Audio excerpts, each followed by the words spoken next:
Hey everyone, I'm Selena Hill, and this is the new norm on Black Enterprise. Today I'm speaking with financial literacy advocate, entrepreneur, author, and thought leader, 19 Keys. Thank you so much, Keys, for being here with us today. Thank you for having me. I appreciate you. I appreciate Black Enterprise as well as a media for reaching out. Absolutely. So, you have a huge following on social media. That's where I first discovered you. I think it was Clubhouse. And been following your Instagram page, and you're always dropping so many gems. But before we get to that, tell us about yourself and the platforms and the businesses that you created. Well, I go by 19 Keys, and that 19 Keys is a representation of having a universal mindset, you understand me, and tapping into self, right? And becoming a high-level observer where we study the things around us, we take in that data that allows us to make the best decisions for ourselves to have the greatest impact on our reality. And I decided to create a platform to where I can basically be a key in the lives of those who don't have one, right? Because growing up, I remember going through a case when I was 19 years old, right? And this case was an assault case. Somebody accused me of something. I went through the entire trial. And I remember during the time when I was locked up, they picked me up and I had read a book. And this book was like a novel, it was like a storybook. And during that time, I remember getting through that whole book, and at the end, I looked around, and I'm still in these four walls, and it got me no more closer to my freedom than it was before I started reading. And I remember going through that trial, and my older brother gave me a list of books to read, and these were things that were supposed to actually assist me with more knowledge that can actually help me through my case and help me expand during that time of my life. And it did, because I ended up learning different tactics, how the courtroom was working, how the language was being utilized. It even got me to start studying things about the law where I was telling my lawyer some of the things to do, right? And here's this, fumbling guy. He really didn't even win any cases before my case, right? And I remember during that time when they was reading that verdict, and it finally came back as not guilty, I made a decision that I never wanted to learn information unless it was applicable towards my freedom, right, in my life. And I know that there's so many young men that go through court cases, they plead out on them, or just life experiences, period, where they don't have somebody that gives them a key in their life to help them unlock that next level. You understand me? So I've always wanted to be that in the lives of many people that I know who may be hopping off the porch, getting into the streets, or whether they're in the job arena and they don't know how to navigate it and nobody's giving them those keys to unlock that next level. Right. So that's where I come in. I teach, and I not only teach, but I teach things that can be applied in people's real life circumstances and situations, like solutions. And at the same time, we speak truth to power. So one of my platforms is 19 Keys. Did you want to say something? I just want to know, since you had this court case at 19 and it was so pivotal, is that where 19 Keys came from? No, 19 Keys come from a quote by Master Muhammad. Master Muhammad is the one who taught Elijah Muhammad. Elijah Muhammad is the one who taught Malcolm X and Honorable Minister Louis Farrakhan. But he had a quote in the 1930s, and he said that there's 17 million original people and there's 2 million Indians. And he said this represents the 19 million rusty locks. And he said there's 19 million well-oiled keys to unlocking those rusty lock minds, right? And most of us are walking around with a rusty lock minds, unable to tap into our full potential, right? And those keys can be interchangeable for chi or energy or knowledge or enlightenment, right? And that number 19 is not a finite number where it only represents a population of 19 million, but it represents all, because all numbers in representation between that 1 through 9. You understand me? So getting all knowledge, universal knowledge to our people so that they can unlock their potential is my mission. Love it, love it, love it. So continue telling us about your platforms that you're using to educate the community, and then we'll get to your businesses. Yeah, well, I have the 19 Keys podcast, which is an organic podcast that has grew with really little to no marketing from myself. I really just wanted to put out there in the ether. I like building businesses based on market viability. You understand me? To see if it's really a product that the people want and then scale from there. So the Keys podcast is where a lot of my lectures and my thought leadership exist. But also now I've directed a lot of focus towards the YouTube, and the YouTube channel has been growing a lot lately. I think in the last couple of months we got like another 30,000 subscribers, and that's just pure posting on YouTube and the people actually having a demand for that, right? Putting out more knowledge, more videos, and we talk about everything from wealth, from mindset to spirituality, right? Because I believe that they all tie in together. And then, of course, my Instagram, where I first went viral. And I went viral there from, I remember I was hired to speak at a school for the first time doing public speaking, getting paid for public speaking anyway, because I used to public speak at different crowds and rallies in Oakland, California, because I didn't think that there was another representation of young Black men voices being heard. And a lot of the issues surrounded around young Black men being killed or harassed by police. So I just thought that there was an unfair representation. So I decided to speak up. And that's where I really found my voice even more, because people afterwards will come in and be like, yo, you really changed my life with that. Or I love the way that you speak. And I've always have a chief belief that if you find out that you have a talent or a skill set, you got to use it to better the world in some capacity, right? So I've always, well, since then, I decided that I was going to utilize this. I ain't gonna say a newfound skill set, but a skill set that I know that I can utilize in the arena of all the things that I was already doing. And then when I was booked to speak at this school, I literally had a conversation with the children, as if I was having any other conversation I normally have, but I was trying to think, how do I impact these young men? Because I had the time, I had like 500 followers, but I had a store out in downtown Oakland. And this was a store that sometimes I get on my stories or I get on my and post about things that I'm doing right within the store, the mindset that I have as I'm taking this journey and developing myself. And so one of the students suggested to their mentor or their counselor that they bring me in to come be their first speaker of the year. So they paid me something around like $500. You understand me? But this is my first time speaking. It was an hour speaking, so I thought that was pretty good. And then I decided to say that, you know what, I'm gonna take half of that and give it to a videographer to record this. Because I went in there believing that it was gonna go viral. Not because I had ever went viral, but I believed that this was what was missing in society, this type of conversation, right? Just being real and direct and speaking to young men in this capacity. So when I go speak at schools, I never think that it's just for the students. I believe I speak for everybody, the teachers that's there, the principal, no matter who you are. If you are in earshot and distance to listen, then you're going to learn something. So once I put out the first clip, I did it in a way with some sonic marketing. I had like every time I made a point, it was like a boom sound that hit, and it really became part of my marketing. And then I made sure that all my captions were clear enough to where people understood my exact point that I was making. And what year was this? Just so we get some text context. This was 2017, I believe. Okay. Okay. It was 2017, 16, 17, something of that nature. So the first one went viral. And I think that one was about family and friends, right? And the difference between family and friends. And I basically just gave a breakdown between family and relatives and friends and associates, right? And as I gave that breakdown, it resonated with so many people across the world. So celebrities picked it up and blogs and a bunch of different people. But it was an hour and a half long video. And at the time, Instagram didn't have IGTV. So I broke everyone down to 60 seconds. So I literally got like 100 videos out of that one. And each one had their own moment of virality because I was speaking in quotables, right? So I was making a point almost each 60 seconds. And every time I dropped something, I think that it was just the right idea at the right time. You understand me? They had never seen The Crown, my look, the sonic marketing, the points that was made. So I think that it happened to be the right idea at the right time.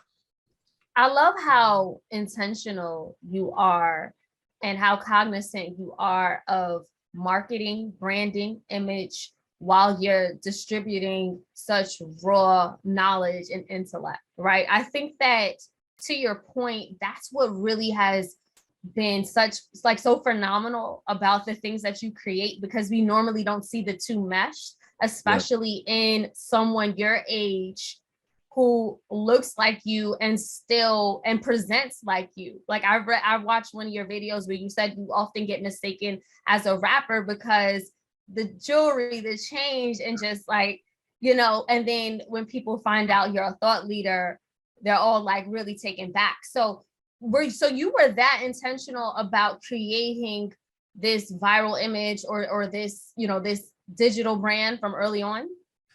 Absolutely, 100%. I told my videographer and people that I was working with back in the day that I was going to create a brand known as 19 Keys, and it's going to be a global phenomenon. Now they looking at me like, all right, you understand me? But wow, I had the idea because I understood what was missing, right? Anytime you got a problem and you can solve that problem, that's a business, right?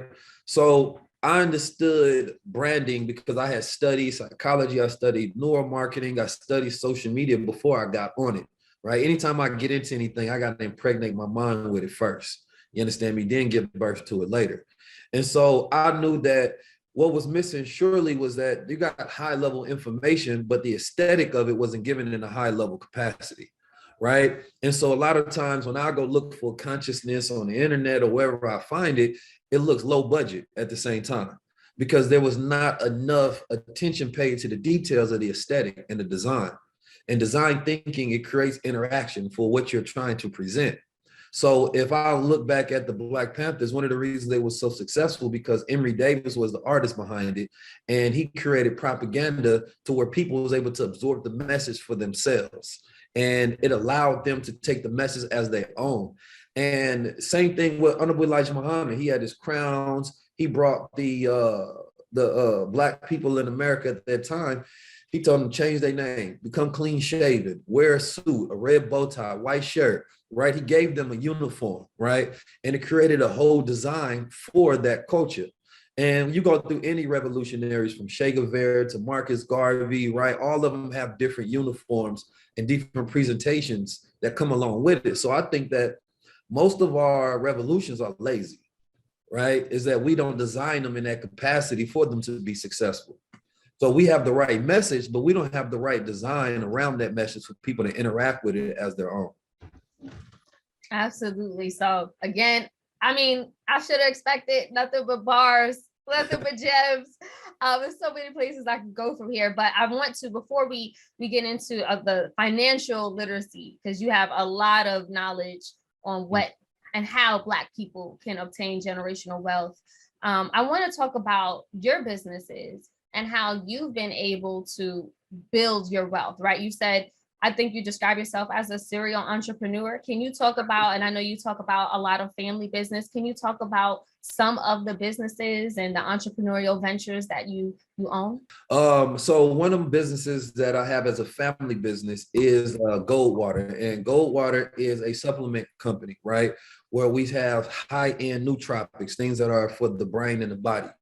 And the first product that we started off with was gold water. Now, gold is naturally occurring within the body at 0.02% within the body, right?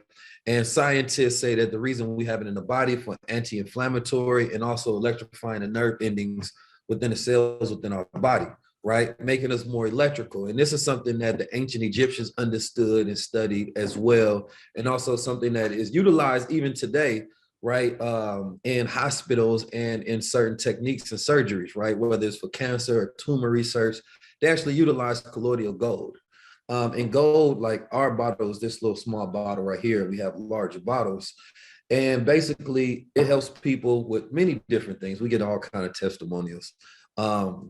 It's one of them, the most thing I like the most is the lucid dreaming aspect, right? A lot of people don't lucid dream, right? We go to sleep, right? But we don't have times where we can actually cognitive of the fact that we dreaming and we can control our imagination in this place. And I think that that's very important. And same thing with like helps with meditation and allowing people to go into a deeper state of meditation with transcendental meditation, where a person can get to that subconscious area of their brain and they're more clear. And in that clear state, they can be more creative, where they're not thinking inside of a box. Hold on, right? Keys. What did you say? Why is it so important to have lucid dreams? Well, you have to think about most people live by their circumstances and not their vision, right? Imagination is one of the most powerful things that we have, to be able to think beyond our circumstances. Everybody's utilizing their sight to predict their future, but I utilize my imagination to create my future, right? And so the imagination of a person is powerful because that's where they can shape the direction of where their life goes. So when you go into your mind and you lucid dreaming, it breaks this construct of reality that you're currently in. It's like there's inventors who utilize lucid dreaming for their next invention, right? So they practice going into a lucid dream state so they can think about things in a different capacity. Because in that brain, in that state of thinking that you're in when you're in that subconscious mind of yours, in that fourth dimension, as they call it, you can go into a state where you're not stuck with the patterns that you have in your waking state, right? So we like develop all of these different ways that we think, and it's hard for us to think outside the borders of how we constructed our mind. But inside the lucid dreaming state, the dreamer realizes they're dreaming, and then they can design the world based on their imagination. They're no longer stuck by the limits, right, of their sight or the constructs of reality. And I think that that's important because it forces us to be consistent in our ability to produce and create and be imaginative. And creative capacity is one of the most valuable skills right now, especially as technology continues to change, right? So lucid dreaming is key, but not only that, like my mother has arthritis, and that was one of the reasons I started researching as well, because gold is good for anti-inflammatory properties, right? And during arthritis, your hands inflame up, and it's essentially your body attacking itself, right? And then I used to have brain fog waking up on a daily basis where I needed a whole lot of coffee, right? And I no longer need that now because I take the gold, and gold being a heavy metal, it's a superconductor of electricity, right? So your body is 70% water, right? And we are electrical bodies. So that higher electrical signal within your body, that's what we're trying to go to when we're addicted to something or we need coffee. We believe that we're going to get that spike. So we get a vision in our brains, and it pulls our will towards, okay, if I get this coffee, I'm gonna have the energy. But if you wake up already energized, if you wake up already clear, then you no longer have that same will. And so when we go to sleep, what happens to our brain when you get into that deep function of sleep is that you secrete a fluid over the ridges of your brain, right? Because during the waking time that you actually start to build up a lot of toxic junk over your brain, and you have to clear it out. But a lot of people don't get proper sleep in order for that to happen. So when you get that deep sleep on that goal, it allows you to go into that deeper state of sleep. You wake up more clear. Your mind is able to download all of the thoughts you have for the day. And now you can have a clear state of thinking ready to attack the day. So Keys, when we listen to you speak, you have such a vast wealth of knowledge on so many topics. We didn't even get to crypto, NFTs. We didn't get to financial literacy yet. How much information are you consuming or have consumed in your life in order to speak so confidently and eloquently about so many different things? You know, that's a very good question. I think I just study every day. And I think that, you know, everybody should study something every day, learn every day, right? Because in order for you to continue to grow and be able to absorb information, you have to be consistently learning and stretching your brain and challenging your brain, right? So for me, especially with the pace of the world and as it is right now, if I'm not consistently updating my knowledge, then I'll be outdated fast, right? You can stop learning for a month and then a whole new technology and a whole new thing has happened. And now you don't have anything to say on that field because you don't understand it. So for me, like I've been studying my whole entire life because I had a natural curiosity for knowledge, right? I believe that, you know, the quickest way to add value to yourself is to learn something new. The quickest way to add value to someone else is to teach them something they don't know, or to remind them of something that they do know, but they're not doing, right? So it's like I've studied so many different fields so that I never was seeing that based on this paradigm of how they see young Black men that grow up in the hood, right? I make sure I experience different knowledge and I go to different places. So I'm always underestimated. So they see me as this freeze frame image, but I'm also growing here, right? So what you see is not always what you get. There's always more behind the image. And it forces people to change their perception and their bias and their judgment, because now they know that the design that I thought I was interacting with is not the design that I'm getting. This is a man that is more intellectual, more intelligent, and more capable than I thought he was, right? And most of us don't realize that, I put a video out where I said, you can design yourself like a nigga, basically, where you, based on the music you listen to, the food you eat, the way you wear your clothes, and then a person has an image of what they believe an ignorant person is. So if you design just like that, a person gonna react to you. They can't help it, right? That they seen you look like one, so that's how they go treat you. Now that you may not be that person at your soul, your heart, your spirit, but you design yourself to be reacted towards like that. So I wanted to make sure that I've always controlled my own narrative and my own design. You understand me? Where I'm constantly able to grow, and I'm always seeking knowledge of self, right? I study things to learn more about myself, which allows me to interact with the world better. Amazing. Question. Oh, absolutely. And one of the things that you've studied is financial literacy. Absolutely. You talk about that all the time, specifically for the Black community. What's at the root of that? Why are you so passionate about Black economic empowerment?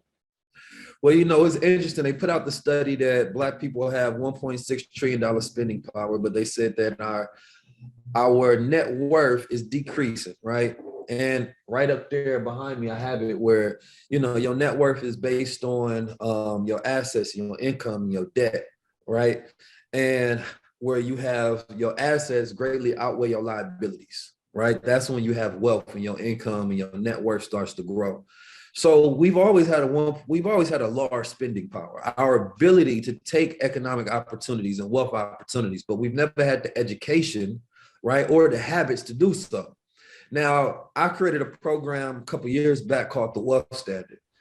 The Wealth Standard was specifically to teach us the standards of other communities and how they grow wealth, because we don't have any standards towards wealth in our community and our culture, right? And so if I look back from going back to Black Wall Street, right, 100 years ago, 101 years ago now, where they had a thriving Black community and the dollar used to circulate, right? It wasn't about their spending power, it was their circulation power, their investing power, right? Now we look at what we own now, we have less wealth than we had 100 years ago, right? That's an issue. And if we talk about equality, which is a large conversation we have all the time, that's not what allows us to have wealth. Because when you look at the studies that they put out by 2053 that Black people have 0% wealth, is based on the fact that we don't hold any assets. And it's also based on the fact that while everybody else's community is growing at 100, 200, 300% in wealth, ours is decreasing, right? To where it says that, a white high school dropout, you understand me, has more wealth, right, than a Black college graduate, right? And that's a big issue, because we fight for equality when we should be fighting for equity, right? Because if every other community has lapped us by 3-4 times and we do the exact same thing as them, we get paid as much as them, we still don't have as much wealth as them, right? Because whites have 86 to 100% more wealth, 100 times more wealth than us. That community is ahead of us by $10 trillion. Right? The Asian community is the highest earning household income in America, and they continue to exceed in those numbers. The Jewish population makes up 2% of the population, but the top 100 billionaires on Forbes list, they represent 25% of that sector, right? And I had to start studying, how did each one of these communities go towards building wealth? Education was always number one, right? During the times of the 1930s, where Ford was racist towards and biased towards Jews, they know that they couldn't get hardworking factory jobs. So they went to paper pushing jobs. They went into the accounting service, the banking. They became the lawyers, right? They understood that they had to circumnavigate the bias that was against them, and they educated themselves on sectors that they could take over, right? And they have a mass and a large influence in those areas, right? Some of the greatest tech giants and corporations in hip hop are owned by Jews, right? And so when we look at that, it wasn't about us participating as the talent. in these industries, but being the owners in these industries, right? And then if I go look at the Asian community, there's one called Xinjiang, China, where first, you go back 10, 15 years, and this land was more of rice farming and things of that nature. And today is one of the top technology sectors in the world because they decided to collectively focus on this emerging industry as a collective of people, right? And that's where they put all their investment at. So as technology continued to grow and expand, they was able to take advantage of that and create more billionaires in the tech and the health sector. But they focus on education as their savior. When you look in Black America, every decade we got a savior, whether it's Marcus Garvey, whether it's Noble Drew Ali, right? No matter who it is, we have a savior somewhere that we think is the Black Messiah that's going to lead us, right, to the promised land. But you can't name me one Asian savior. You can't name me one person that pops up like, oh yeah, that was their Malcolm X. They don't have it in that capacity. So their savior becomes family model, right? Their savior becomes education, right? Their savior becomes doing for self. They know that these things are going to help propel them, right, to grow their wealth.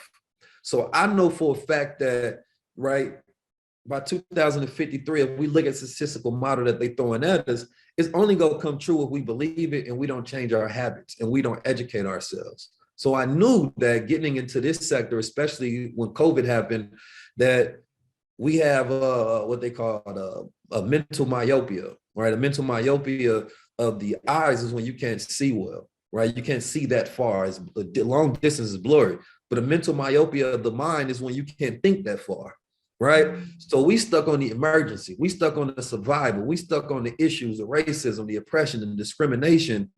So we're not thinking of building out our future.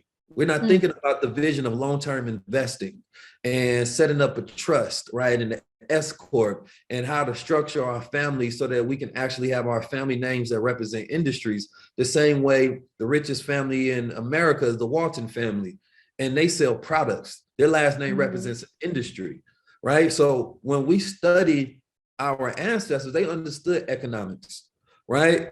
And so really, it's really taking those same principles at a time where we was less distracted, right? And we were thinking long-term and reapplying those into our community. The Honorable Elijah Muhammad literally had an economic blueprint towards our success, but because we have a lot of in-house fighting in our community, we don't ever want to listen to the person with the solution unless we believe 100% in everything that they believe in.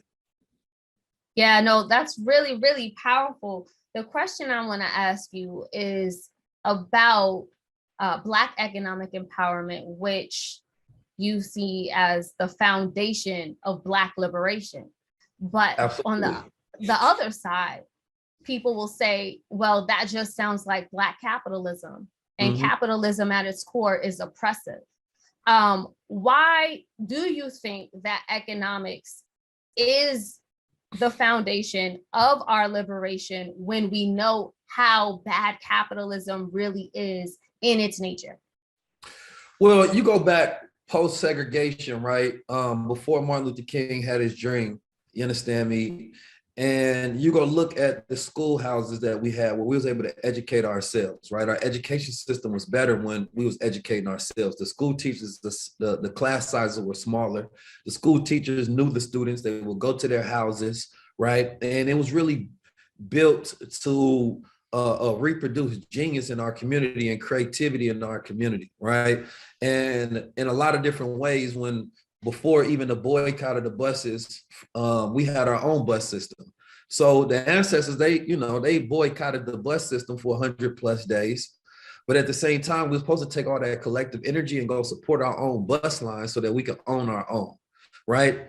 It simply goes to the model that, yes, capitalism, you understand me, that's not built on righteous principles and tenets is that very dangerous. That's the issue that we deal with today, is that we were the first human capital in America, right? The money was backed by the blood, sweat, and tears of the slaves, right? The insurance system was created based on us, right? We understand that particular aspect, that we were the capital itself. And in many ways, that we still are the capital that powers everybody else's culture but our own, right? And so economics is warfare, right? And on a daily basis, we're going to war. If you go look at the hoods in America, right, why is the crime rate so high? You have to go back to economics, right? If we look at the fact that even food is connected to the crime rates, to where we have food deserts, right, where you don't have availability to nutrient available foods. So economics can change that, right? We can create new models to where we can put food bodegas and we can buy up land and we can do farming, and it allows us to have the resources to start changing the environment. Without resources, that's who is it? Malcolm X that said it, that a lack of resources is applied to the poor man. We can have all the solutions in the world, but when we need to have a social welfare state in order for the single mother to have some sort of life to be able to raise her child, then that's the issue, when we can't provide the solutions for ourselves. So at the core, economics, it allows us to control our own media. And Dr. Claude Anderson gave a great breakdown, right? If those who haven't studied should study him, I think he gives a great breakdown on how we can utilize economics to change our situation. We're talking about media, politics, right? Security, education, right? And then like banking and economics. Those are the 4-5 floors of nation building, right? And then of course, family. Because in a lot of dynamics in a Black community, a lot of families aren't together because of economics, right? Because we don't have our financial situation together. We don't, a lack of financial literacy, right? In a household, a lot of divorces happen because of money in a household. So if we change that, number one, it helps us start to fix our family model. A lot of Black women today have to pick up the mantle, right, because of the economic condition that we in our communities today. So they don't want to focus on creating a family because the ambitions take place of the family. And I understand that, right? So when you talk about the core of looking at every other community and their wealth standard, the Asian community understands family very well, right? That there's a role. It's one called the Oriental Wealth Seekers. Is a book that everybody should read, and it gives a breakdown on how everybody in the family has a role in the relationship dynamics between everybody in the family, and how that family dynamics is connected to the community, right? Where they can, in Caribbean, they practice susu, where they put together a collective pot, right? And one person or family at a time gets to take that money essentially as a grant or a loan, build up a business, right? And then when they can, they throw back into that pot. So where you got this circular economic system. In the Asian community, they do the same thing with business development, right? And in multiple communities. The only community that don't do it, which is a community that has the worst statistics, worst family rate, worst divorce rates, worst prison rates, right? We see that we was the most susceptible to the health issues at the beginning of the pandemic, right? With pre-existing conditions. We have bad education in our system. All of these go back to economics, right? Once we no longer thinking about survival, and if you want to look at this pyramid of Maslow's pyramid, that when you stuck at survival thinking, you can't go to that next stage where you're thinking in a more free capacity. We can't think about family building because we stuck on, oh, I need to get paid next week. Everything for us is survival. Even the way we choose mates and partners is, they talk about high value men, it's based on money. It's not principles or character or who would be a good husband or who would be a good wife. It's on who can buy me something, right? So when you talk about capitalism, capitalism is bred into our culture, deep seed into it, just in the wrong capacity. We want all of the brands because they studied the marketing of a Negro and understand that we want things that's not for us.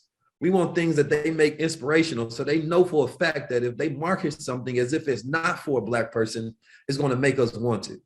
And everybody can look this up. It was a 1950 study about the marketing of a Negro where they did a documentary on it so that they could study the habits, right, of Black people, because they understood that we was going to have all of this liquid. We were going to have all of this money flowing into the market, and we was going to be the best consumers. And today, what do we have? 1.6 trillion spending power.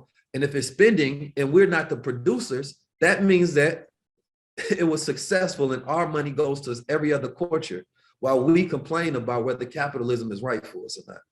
Right. So Keys, when you talk about just the family dynamic and how that's at the core of community, our community, why not preach a message that's more about the collective power, right? Where we're distributing the wealth, right? Where we're coming together and we're doing things on a more socialized like basis, rather than building businesses, scaling them individually, and like, focused more and not as focused on how we can pour into the community and work as a community? Well, I do both of them, right? So when we talk about, I always put out this list about what every family should have, right? It talks about you should have a trust, you should have stocks, you should have land, you should have crypto, you should have life insurance, right? All of these different things. At the core of my teachings is family, right? Because I believe that that's the most important thing. That was the first thing that they took away from us in this country, right? There's something called the hidden 64 years, right? So before 1555, you understand me, we were in this country, right? And they had to break down the slaves psychologically so that they could make a good slave. We didn't come over here just willingly working, right? There was a lot of insurrections that happened where there was a lot of slavery boughts, right, and rebellions consistently, but they had to break this man and this woman's union together, right? And they had to destroy their religion, their language, their sense of science, economics, all of those different things first. So it's like when we get back to the restoration and I look at who runs this country, is families, right? Colgate, Hennessy's, the Walmarts, these are all last names. These products that we use for the last 100 years in this country, it represents us pouring our money to develop someone else's family. We had a moment in time where we had family Bibles and it had crest, right? And there would basically explain what this family stood for. What was the values of this family, right? What did we represent, right? Each family had a representation that meant something, a valor of honor. So we lost all of those different codes. So we lose our very power, right? Black women are some of the most educated, or the most educated, right, in this country, right? And Black men, and we know Black women are the most disrespected and Black men are the most targeted, right? So we would think that that should bind us together because in this country, you understand, we enemy number one, right? And everybody else, they know that, well, absolutely, that makes the most sense, that if you start with family dynamics and at the center of it, you have economics, then if my family builds with your family, then it builds the nation to become bigger and bigger, to where if my son marries your son, right, then it increases the net worth of both of those families joining together and joining those industries and those last names. Those are business and company mergers at the end of the day, right? So listen, we can go into America and we can look at things on how we want them to be, or we can navigate the system as it is, build out our own to where we have enough resources to make it in the image of what we really want it to be. And right now, we are at this moment where we need to navigate, gain all of the resources, and then build around that. One of the prime issues is that we can't agree on nothing. Right. We don't agree on nothing more than any other people. We don't agree on our what our history was, who's a good leader, who's a good guy, what the family model should be, what we should eat. Our culture don't agree on any of these things. Yeah. So this division destroys our opportunities. Someone said, we don't agree if sugar belongs in grits or not. We're still debating over that. I don't agree with be eating grits, so I get it. But speaking of solutions, because economics plays a big part in the solutions. We know the issues that we have in our community. I want to know my question is to you. Do you think crypto is that solution that would actually level the playing field and sort of close the racial wealth gap that we have? Do you see that as that mechanism to do that? Crypto is definitely part of the solution. I always say, digital assets for physical assets, right? With cryptocurrency, every Black family should have some cryptocurrency, right, in their portfolio.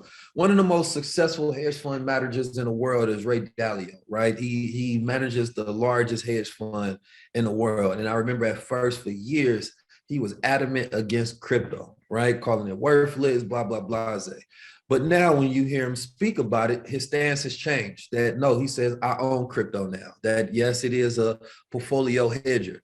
I always knew that was going to be. It's just old money takes a long time to change its stances on things. Bitcoin, there's going to be less Bitcoin than there are millionaires in America, which means that everybody that's a millionaire won't even be able to own a whole Bitcoin. right? And so they did a study where they broke it down and saying that you don't have to own a whole one. You can own what they call Satoshis, where Bitcoin is broken down in increments. So if you own $500 of Satoshis, let that sit. See, what you got to understand is a lot of this, what you're doing right now is not for you. And when you think about legacy and you think about family, now you're setting up the next generation to have wealth, right? So when we talk about cryptocurrency, you want to buy into the existing currency that's going to be building out the structures that your children and your children's children are going to be dealing with. You understand me? Because for the next 100 years, Bitcoin is going to be mined, right? And the value of it is going to continue to increase.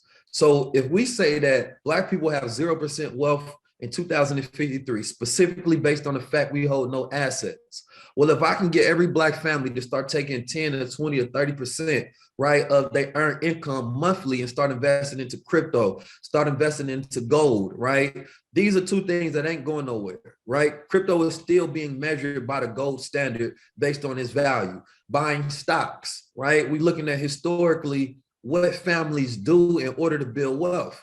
They stocks and businesses going to give you the greatest returns. Real estate, right? Owning land or buying real estate. You understand me? These are places that you should be investing your money if you want to guarantee wealth. The same thing with life insurance. You're doing infinite banking with life insurance, you getting a life insurance policy, and you are able to borrow against that, creating a family bank while it still accrue 4% interest, beating inflation. Putting your money in the bank, you lose purchasing power, right? So us being such a liquid community, meaning we got all our money in cash and we put it in the banks, we're losing the value of our dollar every single day, every single year. Inflation, they said at 6%, really it's around 10 or 12%.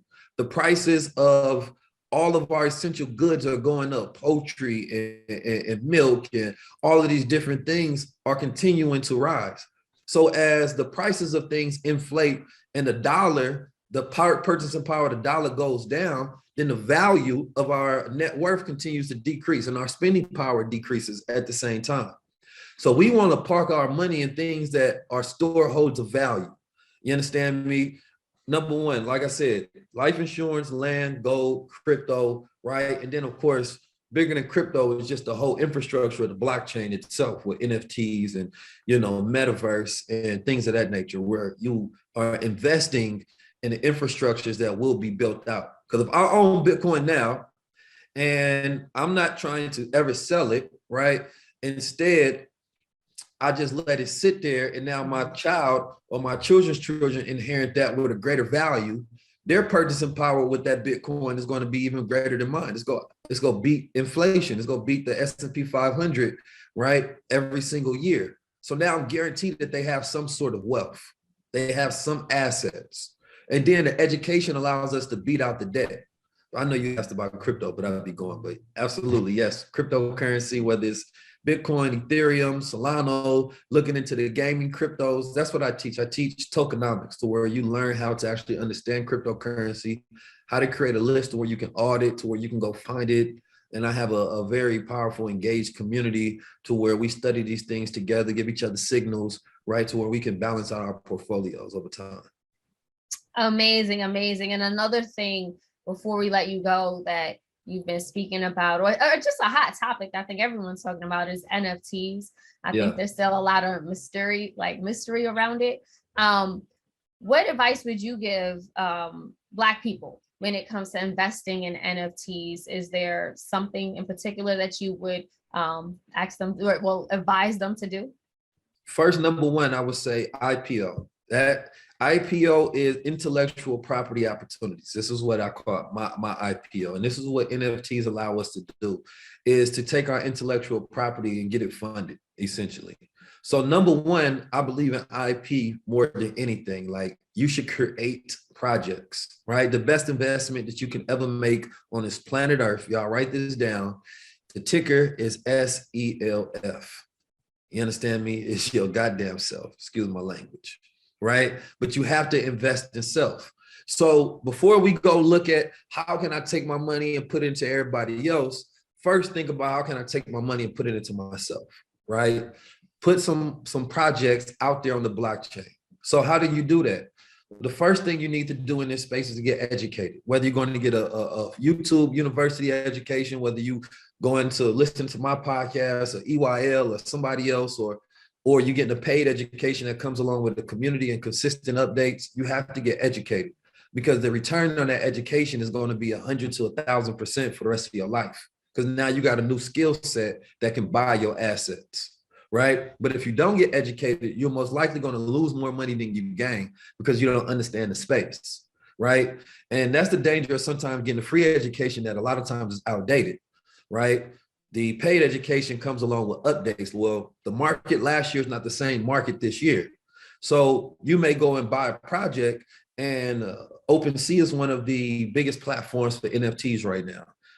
So a person can go on OpenSea. Currently it's like the Amazon of NFTs, to where anybody can post their NFTs, right? And you can go in there and buy, sell, and trade them. One of the dangers is that 88% of the projects on OpenSea were counterfeit or fraud projects, where they were copying off somebody else, right? So you may go in there to buy a project, not realizing that this is going to be one of the projects that won't be worth nothing in the future, right? NFTs as a technology should be understood before you think about the opportunity, because it's the same thing like the internet. When the internet came out, a lot of people didn't understand it. Well, how am I gonna use this? What's this thing? You understand me? Why would I want to chat with people online? And now look at it today, right? It's blossomed, and because it wasn't about how everybody else was using it, it was about how you can use it in your business model, how you can use it in your life, right? How you can use it to sell products and put out your intellectual property. So there's 14-year-olds that's making $400,000 on it because they decided to learn it, and then they decided to taste test with it, right? And my students have made up to 80,000 to 100,000. One of my students, he created a course off the knowledge that I taught him. You understand me? And I just partnered with him on this course because I like the way he put it together, right? And he has a portfolio building up to 6 figures in NFTs right now, where he flip them on a daily basis because he learned that information. So what you want to do is you want to get educated on this space, on how you can flip them, how you can get into these whitelists, how you can create your own, what are the best platforms to use and why, right? I'll give y'all I own a bunch of different projects. I own Gary Vee's project. I own the War of the Women project. I own one of the second projects that was minted on the blockchain, which is called Crypto Skulls, but I also created my own project. Before I bought anybody's NFTs, except this brother named Cool Dreams, he's a Black man, I bought his NFT. He was the first one I bought. Second thing I did was create my own. I sold my first NFT for $16,000. You understand me? And when did you do that? When did you sell your first NFT? I think sometime early last year, real early last year. You understand me? I think it was in April or something of that nature. I had did a segment with Earn Your Leisure about NFTs, and we gave a breakdown on the metaverse, NFTs, before everything blew up, right? And exactly what this space was going to be and what it was going to turn into. So it was very prophetic with that one. And before that, I had did a conversation with Idris Sandu, who is a tech architect. He's one of the most important people in the tech space, especially if you're Black, you want to go look him up. And we was talking about NFTs, and we was just giving a breakdown on things. And that's when I really clicked to me even more how important the space was going to be, specifically for artists, right? Because you have to think, graphic designers at first had to just be hired, where they couldn't utilize them skill set for themselves to make a decent living, where they couldn't just put out their art because this is what they like to do, right? Now you can take Disney artists and Marvel artists, and they got a career outside of that because they have now a platform to where it fits. But same thing with musical artists. There's a brother in Chicago by the name of Igor that was able to raise $70,000, right, for his album before it comes out. So now the blockchain becomes his label, right? It becomes his distribution channel. You understand me? Same thing with media. Every single field can utilize this technology of non-fungible tokens. Same thing with the metaverse. Not over the fact that you sold your first NFT for $16,000. How did you go about to create it, and how did you go about to sell it on the market? Well, beautifully, I created it in collaboration with an artist, right? So early on, I started seeking out artists before the craze happened because, you know, I'm a visionary. So I'll live in the future, right, before it happens, right? So as I'm explaining it, I feel it and I live it as if it's going on right now. So I reached out to an artist and he created me the art, right? And the sale of the art and why it was so valuable was more so because this person was buying my first NFT connected to my estate. So the person that bought that NFT will forever now have my NFT and now forever be the first holder and the collector of it. So as things that I do goes in value, so does the value of that NFT. Supply and demand is always key in these things, where it's only a supply of one, right? So now if 100,000 people or 10,000 people want that, they have to buy it from her because it was a Black woman that bought it. Shout out to her. Um, and so the beauty of that was, you know, it actually could have went higher, but I set the bid price at the buy price. And that's not what I meant to do. I meant to have it as a bidding war. But when I set the price at 16,000, which was a 4 ETH at the time, the first person that went and seen it, they was able to buy it. So it actually could have had a better story behind it, but I'm grateful nonetheless, because that was my first experience with selling NFTs. It was successful. And since then I've created and I've sold maybe about 500 to 600 NFTs.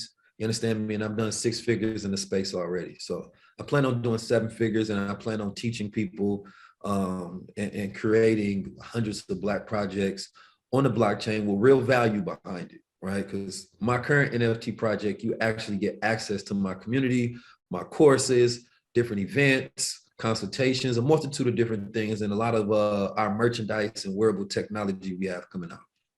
Amazing, Keys. Please let everyone know how they can tap in, how they can subscribe to your teachings, and learn more about NFTs, crypto, and just a Black economic empowerment and the different vehicles that you're using and teaching others to build that. Currently, you can go across all platforms, whether it's my podcast, whether it's on YouTube, whether it's on Instagram, 19 Keys. On Instagram, the only real one, because you got all the Russian bots, is 19_keys. That's the number 19_keys. The podcast and YouTube is simply 19 Keys. And anywhere else you can find me. If you want to get one of the courses, you can find a link in the bio, or you can find my text thread where I send daily information, updates, quotes, right, for a community growing of 30 to 40,000 people that's on that text line. And if you're international, we have a Telegraph as well, where we send information, news, updates, the whole nine. So yes, a whole community over here. But I just want to thank you personally for having me on the platform. And I want to thank Black Enterprise for this interview. Absolutely. Thank you so much. We appreciate not only your time today, but the work that you're doing. Keep it up. Yeah, appreciate it. Peace.